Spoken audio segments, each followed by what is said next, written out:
In this lesson, we will be setting up and solving proportions. So proportions are used to compare quantities and ratios. And so what I mean by that, this is easy, best illustrated with a couple examples. So let's say you notice that you get 7 hours of sleep every 24 hours.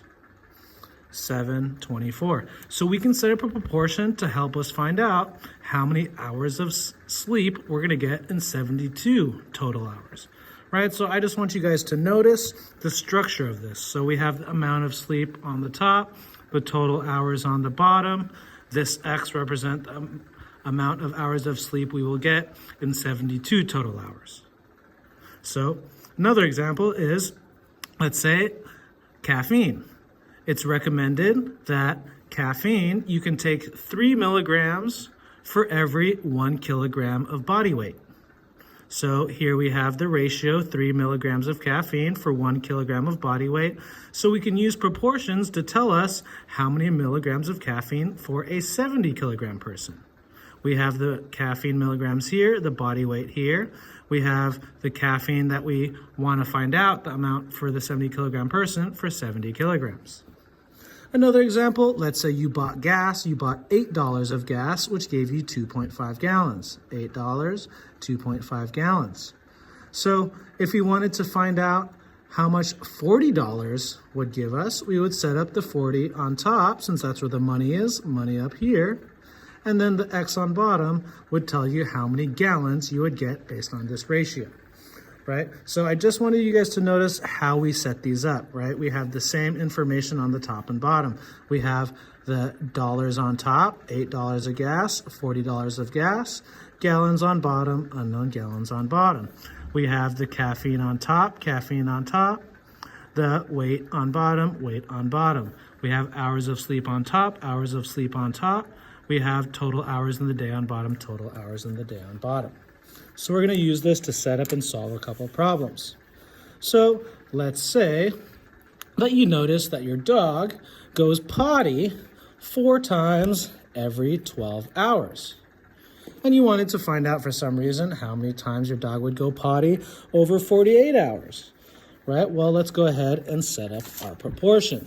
So we know that we are going to relate the number of times going potty and the number of hours, right? So we start off by setting this up like so. We have the number of times going potty on top for the hours. And since we want to find out how many times we're going to go potty in 48 hours, we make sure the 48 hours is on bottom, just like with this one. And then the X is going to be on top, right? So this is the setup and very, very important. And so we want to solve for X now, right? Because X will tell us how many times we go potty in 48 hours. And so we can think of this in terms of equivalent fractions. And we can remember that fractions represent multiple, they can have different representations, different numbers, and represent the same thing. So we want to think, how can we get from 12 to 48? What can we multiply by? Well, we can think 12 times 1 is 12, 12 times 2, 12 times 3. We have to do 12 times 4. 12 times 4 will give us 48. And if you're not super good with your multiplication tables, then you can always take this number and you can divide this number in the calculator, and that will tell you what to multiply this by. 48 divided 12 in the calculator gives you 4. So we multiply this by 4. We also have to multiply the top one by 4 because we always do the top and bottom the same thing. And so 12 times 4 is going to give us 48. And 4 times 4, that's going to equal 16. So this means that your dog will go potty 16 times over 48 hours. Now we're going to go over another way to solve this. We have that same proportion, and so we should notice here that this is actually a one-step equation. This X is being divided by 48.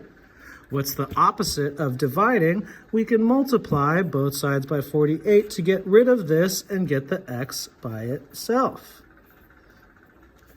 So we bring down the X, and so notice the X is by itself now. So basically we just have to put this in the calculator. So we do 48, multiply by 4, and then divide 12, which will give you 16. Both methods give you the same answer. Let's do 2 more.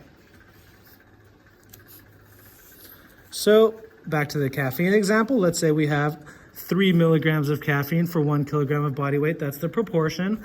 And let's say that you yourself weigh 62 kilograms.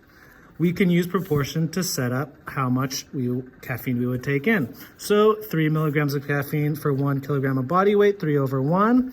So let's make sure when we set this one up, if you weigh 62 kilograms, we have to put that in the kilogram spot, which is the number on bottom. 1 kilogram of weight, 62 kilograms here. So once again, in order to find out x, we want to think, what do we multiply by 1 to become 62? Once again, you can do 62 divide 1 in the calculator, and we see here we have to multiply this by 62. So we'll also multiply the top by 62 as well. 1 times 62 does give us 62. 3 times 62 gives us 186.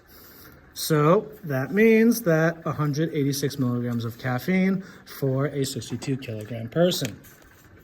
Once again, we can solve this using, instead of just equivalent fractions, we can solve it for x. We can multiply both sides by 62 to get rid of the divide 62. These will cancel, bring down the x. And then we put this in the calculator, 62 times 3, divide 1, which gives us 186 milligrams. Last one here. You spent $20 on 3.5 gallons of gas. And now you need 14 gallons of gas. Make sure that the 14, since that's gallons, that's on the bottom because the 3.5 are also gallons on the bottom. And once again, we think, what do we multiply this 3.5 to get to 14? Well, we can do 14 divide 3.5 in the calculator. That gives us 4. So we multiply by 4. We multiply the top by 4. 3.5 times 4 is 14. 20 times 4 gives us 80. So you will spend $80 on 14 gallons. Once again, we can solve this using one-step equations. Multiply both sides by 14. These cancel. Bring down that x. We put 14 times 20, divide 35 in the calculator, which gives us $80 of gas. Thank you for listening.